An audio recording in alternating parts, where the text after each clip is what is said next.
Всем привет, с вами Роман Булыгин, наша компания «Печная грамота». У нас сейчас начался интересный проект. Мы будем в центре Москвы делать три камина. Три камина в старинном московском доме. Весь дом из царского кирпича. Вот сейчас мы занимаемся как раз очисткой дымоходов. Давайте сейчас переключу, вы посмотрите, как это происходит.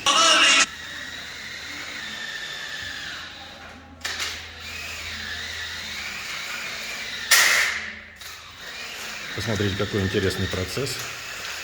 Процесс увлекательный. Максим профессиональный трубочист. Ссылку на его инстаграм-аккаунт я оставлю у себя и будет под этим видео. Процесс крайне увлекательный. Сейчас у нас как раз начало. Чистим три дымохода, три дымоходных канала, которые уже существуют в доме. Их надо привести в порядок, а потом будем гильзовать. Ну и начнется стройка. Всем удачи, счастливо, пока.